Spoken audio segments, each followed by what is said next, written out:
Tara practice itself belongs to what is called the Kriya Tantra. And many people have heard of the Kriya Tantra because many people these days, they do Kundalini Yoga and they think, oh, Kundalini Yoga is part of the Kriya Tantra. It's the highest level of Tantra, etc. This is the sort of thing I've heard people say. The reality is that the Kriya Tantra is the lowest Tantra of the 4 Tantras. And so we've got the Kriya, Charya, Yoga Tantra, and the Highest Yoga Tantra. And this first one, the Kriya, what signifies that is that it's primarily associated with outer actions and purification, that sort of thing. And for this reason, then, when you do Tara practice, an indication of this is that it's generally done early in the morning. And the reason why it's done early in the morning is because it would be before people would take breakfast, right? So before they've eaten meat or drank alcohol, and also in the ancient Indian tradition, then early in the morning, there's this kind of washing of the body. So first thing, before the body gets dirty, before they've eaten, then they would normally do this Tara type practice. And that's because of the class of Tantra it belongs to, Kriya Tantra, which is about outer things and it's about purification. We've got the Charya Tantra, and that's generally a mix. There's the outer physical aspects associated with the ideas of purity and purification. There's the inner mental aspect, which is associated with meditation. And then there's the Charya Tantra is in between those two. So it's a mixture of those two. I think a classic example of that would be the Amitabha style sadhana. If you're familiar with Amitabha, you notice that actually, hey, that's kind of different from Tara. There's certain ones that are very similar to Tara, medicine Buddha, and all these sort of practices, which follow the same kind of structure. And then there's a kind of more in depth, which is like Amitabha Puja. And then you get into like Yoga Tantra and Highest Yoga Tantras. And they're generally what it signifies, these Yoga Tantras, is that the deities are in union. So you generally get more than one deity in union. And I mean, Dorje Palm was an exception to that, but if you know the inner meaning of it, then you'll understand how it is a union practice. So the term yoga itself means union. In English, it's the Sanskrit word that we get this word for yoke. Yoke is this piece of wood that you join 2 oxen together with. It means to join. And so here, what we have is a single female deity. So we know it's a lower class of Tantra. And it's associated with the Kriya, or the purification. And we know that because it's done early in the morning. But what you need to understand is that with almost every practice, there are different versions. You can have a Tara, that is a Charya Tantra practice. You can have a Tara, that's a Yoga Tantra practice. You can have a Tara, that's a Highest Yoga Tantra practice. It all depends on who's composed it, or who's composed the methods. So there is a yogic form of this practice in union, I think, in union with Amoghasiddhi, I believe. But this isn't commonly done. You don't see it very often. The one we're doing here is the one that you will see in nearly every Tibetan Dharma center, wherever you go. And so to become familiar with this I think is really important. Become familiar with this is important because then you'll, wherever you go, you'll be able to join in the practice. Now, there's also something called the yogas. I mean, we talk about the different levels of tantras, and we also have these different types of yogas, like the Mano, Ana, and Ati yogas, Maha, Anu, and Ati yogas. It's worth probably just making a side note here. Then these also signify a different kind or level of view. It's important to understand this, because in general, when you do these Maha Yoga Tantras, then what we're looking at is we kind of conceptualize the deity as being something external and superior to ourselves.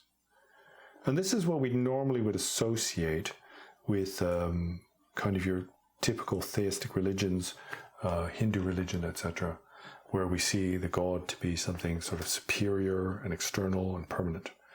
And then when we get into the Anu, what we're looking at is that it's a slightly elevation of the practitioner, where we see ourselves to be more like equals. It's almost like, you know, the way it says in the ancient texts is that you see yourself to be like ministers.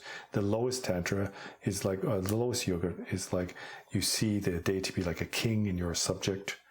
And then in this Anu yoga, then you see the deity and yourself to be almost equals, like I am the deity as much as they are the deity. And when we have the Ati, then what we're talking about is that the deity and the practitioner themselves are inseparable. So you can associate this now when you know that with the different levels of Vedic practice, where the lower level Vedic practitioners basically have this devotional bhakti practice where they worship God and they see the God to be everything and superior and us to be lower kind of individuals. And then there's a practice of this Advaita Vedanta where you're talking about non-separation, etc. So these are all ancient Indian traditions. Interesting to know this. When you go through the Tara Sadhana, what you'll find is those different levels of yoga are presented within the practice. And in different types of sadhanas, they're presented in more kind of profound detail. But in general, then, what we have is we've got like a front visualization and we've got a self-visualization, in general, if you would generalize it. So what you're doing is you're visualizing a deity, right? Green lady. Deity. And then in the outer, then it's as if it's like kind of a superior goddess in the sky above you. You make offerings. But in the actual mental practice, what we visualize before that is we visualized ourselves as Tara as well. So you can see in that there's a different level of yogic practice. Kind of important for you to understand this, because then you will see how these methods developed in the Tibetan tradition are quite profound, really, in terms of the yogas and the tantras. There's a problem in general in India because after about the 12th century, then most of this tradition completely disappeared. And so most of the tantras, etc., don't exist anymore in the Indian language. If you look at translations into Tibetan, then you'll have all these various terms, Mao, Ana, Adi, Kriya, Charya, right, Yoga. You'll have all these different terms. And then you'll have a term that says Anuttara Yoga or something like that. And it'll have an asterisk in the beginning of it. Now, why is that? Well, the reason why that is because that term no longer exists in India. So what they've done is they've reconstructed the term in Tibetan. They've taken the term in Tibetan that exists, and they've reconstructed what was the plausible Sanskrit version of that term, because those levels of tantras and practice no longer exist. So we're very fortunate in the Tibetan tradition, because about 1,000 years ago or so, even longer than that ago. But at the time when Nalanda and these great universities were at their peak and tantric Buddhism had spread all over the place, because now we see like Theravadan monks in Burma, etc., in Thailand. But in the olden days, then this tantric Buddhism had spread all through Southeast Asia. You'll see mandalas of Vajrayana mandalas in Myanmar and Indonesia, etc. So it used to be all, at that time, it was flourishing, right? And at that time, it was all translated into Tibetan. And then shortly after that, historically, then these kind of Turkish horsemen, Muslims came into northern India and they wiped out Buddhism. So a lot of it disappeared. So we're quite fortunate, really, in this regard. In terms of the richness of the Tibetan tradition. You can see this, for example, we have what we call Kundalini Yoga, and that exists in Tibet as well, but it's far more detailed, and it's original to what would have existed, like we say, kind of 1,000 years ago, because that's when it was translated, and it survived since then. And then what we get these days in general in India is something that's been reconstructed because they've lost the tradition, and then and it no longer exists. So I know you guys don't, most of you probably don't speak Tibetan, but I don't expect you to know any Tibetan. I'm just pulling up this text. It's a Tibetan commentary, so we can look a little bit about what is meant by, what is Tara? What is this all about? And so there's some terms here that have been kind of explained. So we say Jetsen Tara. So we Om Jetsen Ma Pama Dromala Chansalo. This is a phrase from the liturgy that you repeat quite often. So once you actually get into doing this, then you'll become familiar with these words. But there's some words. This is the name of Tara. It kind of means noble, saviorous. I prostrate to the venerable, noble, saviorous Tara. Something like that. And so it explains some of these terms. I thought it'd be nice to look at these. So this first one is Jetsen Ma. Jetsen Ma is like, we hear this Jetsen Tara. Most people who are Tibetan Buddhists will have heard of that. What's a Jetsen? Well, J kind of means Lord, and Summa generally is the term, Summo or Summa is the term we use for like a nun or somebody who keeps vows. But what it says here is that in general, this term Jetsen Ma either means like a nun or like a lady, as in terms of Lord and lady, right? Somebody who is like the leader or the protector and savior. Otherwise, it says, somebody who holds the secret Vajrayana vows, the Bodhisattva vows, and the vows of personal liberation. So this is an alternative translation. So Tara is somebody who has all three levels of vows, who is the Lord, so we use the female term, Lady of the Mandala. And it says also, Jetson could be, what could it mean? It says the one who by the power of love and compassion protects all sentient beings. So this is why we often hear her name called the protectress. So Jetson is also someone who protects all sentient beings using the power of love and compassion. Or otherwise, what it could be. J, for example, this term J, it kind of means the captain, the leader, the one who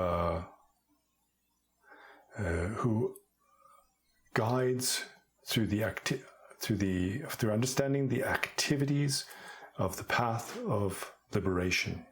So somebody who is able, this J or Lord, is somebody who, through understanding the profound teachings of the path of liberation, guides sentient beings. Otherwise, the one who embodies the activities of the enlightened body, speech, and mind, who is the embodiment of the activities of enlightened body, speech, and mind.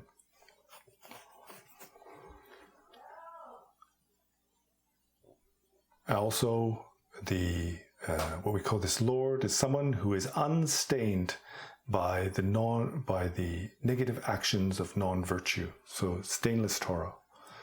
We also hear this term noble Tara.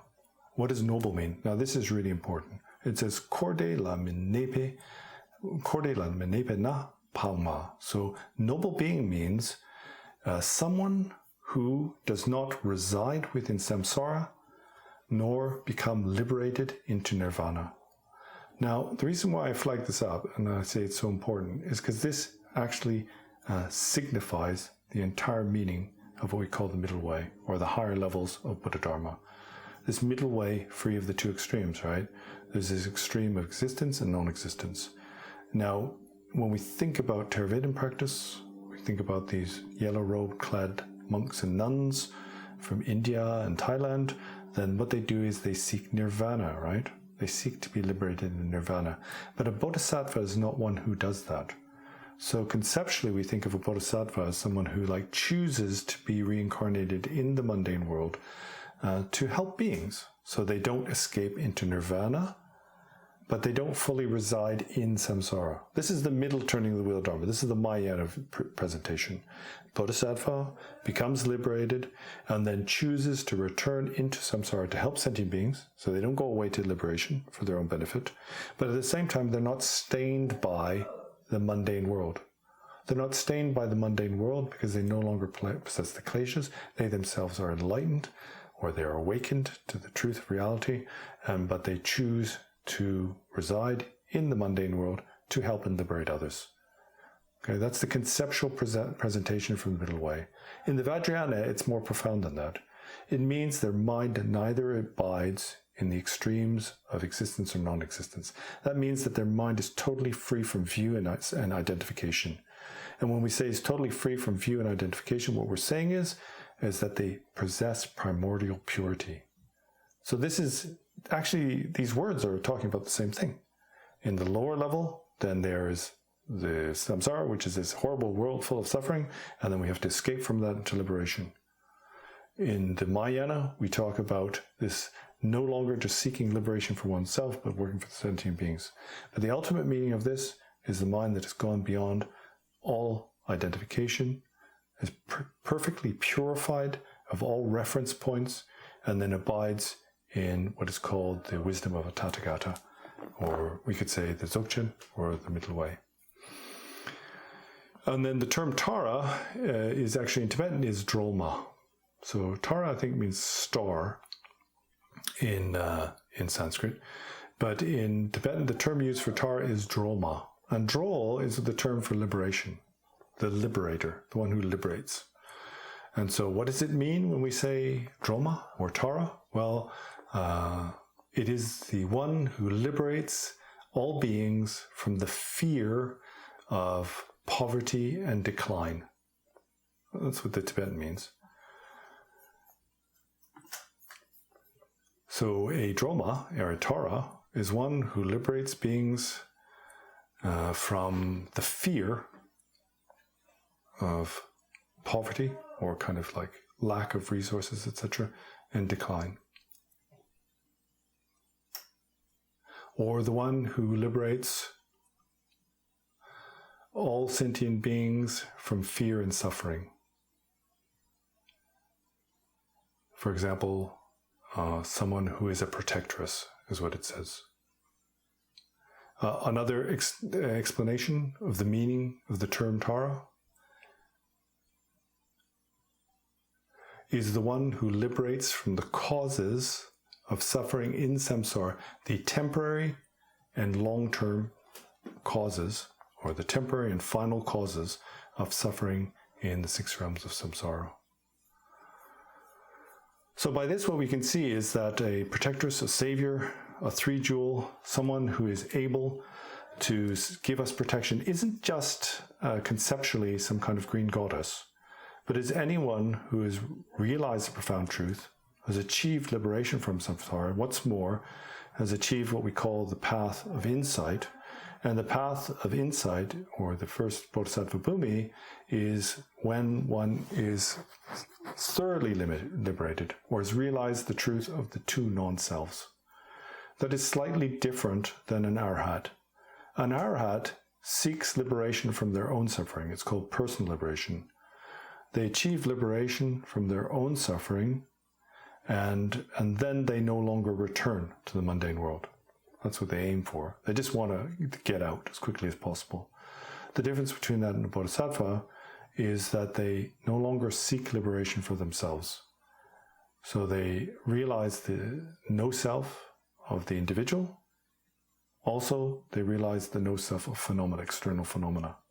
And so because of that, they are no longer bound by its illusion like karma, or bound by the suffering of the mundane world. And as I said, then these methods are said to be, this text that we're studying is said to be a method that will lead us to realizing this state of complete liberation, and a realization that's equivalent to the level of realization of Buddha.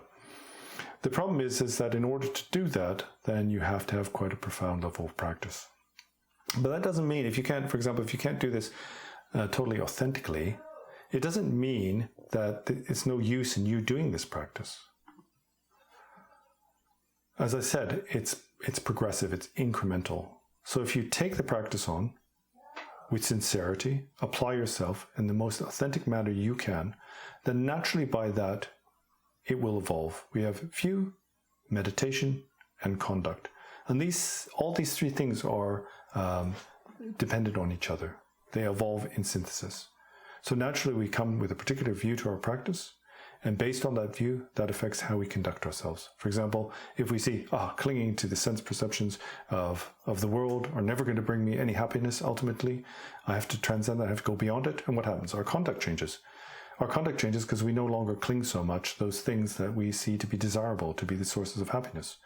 And then based on that, in improving our conduct, changing our view, then we are able to meditate on a more profound level. Through meditation, then our understanding, if it's going correctly, our insight and understanding evolves. And as our insight and understanding evolves, then that in turn evolves how we relate to the world, and in turn, then our meditation improves. And so we have these 3 vehicles, Hinayana, Mahayana, and Vajrayana, but really they're not different things. It's like the base and the middle and the peak of the pyramid. They're all part of one congruent path. It progresses towards unexcelled awakening, the state of a fully enlightened Buddha. And